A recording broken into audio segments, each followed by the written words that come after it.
Hello guys, welcome. बात कर लेते हैं very very important topic, that is peak inverse voltage. Peak inverse voltage का डेफिनेशन क्या है? Peak inverse voltage is nothing but the voltage across the diode whenever it is in reverse bias, right? So peak inverse voltage मतलब क्या? हमें diode के across voltage measure करना है जब वो रिवर्स बायस में होगा तब। ओके, अभी देखिए, लेट अस से कि हम पीक इनवर्स वोल्टेज, ये जो पैरामीटर है ये डिफरेंट है, right? This is different parameter for centre tap full wave rectifier and bridge full wave rectifier, right? अभी देखिए, लेट अस से in positive negative half cycle लेता है, right? First negative half cycle में ये बन जाएगा आपका नेगेटिव, ये बन जाएगा आपका पॉजिटिव, ये बन जाएगा आपका पॉजिटिव, ये बन जाएगा आपका negative. So what will happen in first negative half cycle? Negative half cycle मतलब इसकी बात कर रहा हूं मैं। यहाँ पे नेगेटिव साइकिल आ गई तो यहाँ पर भी नेगेटिव साइकिल आ गई, यहाँ पर भी पॉजिटिव साइकिल आ गई। So what will happen? This will be in the reverse bias, right? यहाँ पर जो वोल्टेज मिल रहा है ना मुझे, यहाँ पर जो voltage I am indicating, so यहाँ पर वोल्टेज है आपका Vm, right? Between this and between this also Vm is there, right? इसके अक्रॉस भी जो वोल्टेज ड्रॉप हो रहा है वो भी, उसका भी पीक वैल्यू Vm ही था, प्लस माइनस ऐसे कुछ पोलैरिटीज थे, राइट? नाउ ये जो डायोड D1 है ये कैसे आपका रिवर्स बायस में है? रिवर्स बायस में, तो इसके अक्रॉस ये जो डायोड D1 है ये रिवर्स बायस में, इसके अक्रॉस हमें वोल्टेज मेजर करना है, राइट? तो अभी देखिए, I can write this thing, I can instead of this, ये थोड़ा सा सर्किट मैं रिड्रॉ कर लेता हूं आपके लिए।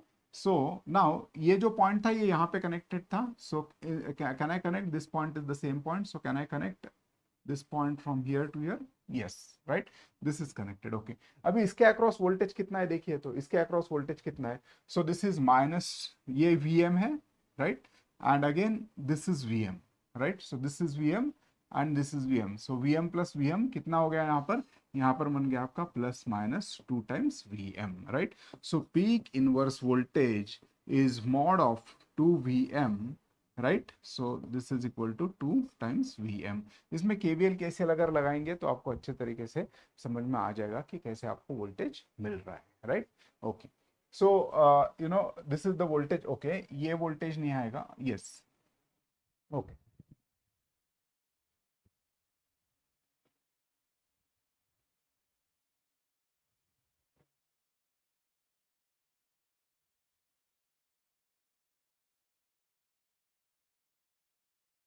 या so if you apply the KVL, अगर आपको ये कैसे निकालना है तो यहाँ पर केवीएल निकाल दीजिए, right?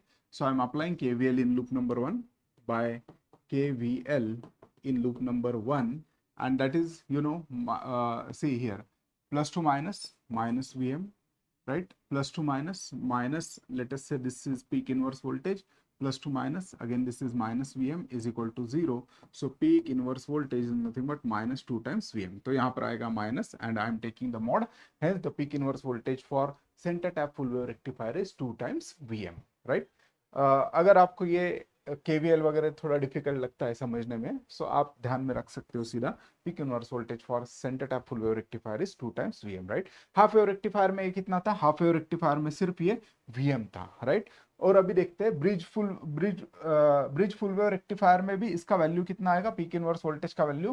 Peak inverse voltage in bridge full wave rectifier is again Vm, right? तो अभी देखिए, peak inverse voltage in full wave rectifier, bridge full wave rectifier Vm, in half wave rectifier it is again Vm, but center tap में क्या हो रहा है? Centre tap में ये 2Vm आ रहा है। जब डायोड का पीक इनवर्स वोल्टेज ज्यादा रहेगा ना, जब डायोड का पीक इनवर्स वोल्टेज ज्यादा रहेगा तो उसका कॉस्ट भी ज्यादा रहेगा, राइट?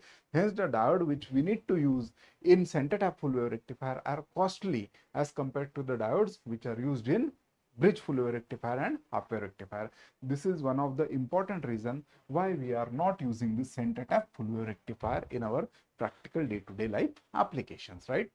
Thank you.